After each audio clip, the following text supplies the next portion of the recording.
അഷ്ടമിത്ര GSHSS വിജയോത്സവം സംഘടിപ്പിച്ചു. മാള ഗ്രാമപഞ്ചായത്ത് president PK Radhakrishnan ഉദ്ഘാടനം ചെയ്തു. ആഘോഷം നമ്മുടെ ഈ കാലമത്രയും നമ്മുടെ സ്ഥാപനത്തിൽ ഈ ഇൻസ്റ്റിറ്റ്യൂഷനിൽ പഠിച്ച വിദ്യാർത്ഥികൾ 10 പാസ്സായി പോകുന്ന ഒരു ആഘോഷം കൂടിയാണ്. ഒരുപാട് നിങ്ങളെ ഈ ഇത്തരത്തിൽ എത്തിക്കുന്നതിന് നമ്മുടെ ഈ സ്കൂളിലെ HM അടക്കം ടീച്ചർമാരെ കഷ്ടപ്പെട്ടിട്ടുണ്ടാവും. ആ കഷ്ടപ്പെട്ടതിന് പരിണത ഫലമാണ് ഇന്ന് നമ്മൾ ഈ ആഘോഷമായിട്ട് ബന്ധപ്പെട്ട് വരുന്നത്.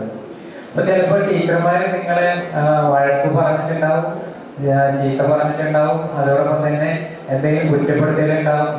ഇതെല്ലാം അവർ പറയുന്നത് അവർക്ക് വേണ്ടിയല്ല എന്നുള്ളത് നമ്മൾ ഓർക്കണം. നിങ്ങൾക്ക് വേണ്ടിയാണെന്നുള്ള ഓർക്കണം, സമൂഹത്തിന് വേണ്ടിയാണെന്നുള്ള ഓർക്കണം. School manager G. അനിൽകുമാർ അധ്യക്ഷത വഹിച്ചു. മാള പഞ്ചായത്ത് വിദ്യാഭ്യാസ standing committee chairman TK Jinesh മുഖ്യാതിഥിയായി. US Jayalakshmi, doctor Aneesha Davis, ward member Rekha Prajoth, PS Abhilash, Sandhya Pratheesh, K. Madhu, G. Sethulakshmi, KP Praswathi തുടങ്ങിയവർ പങ്കെടുത്തു.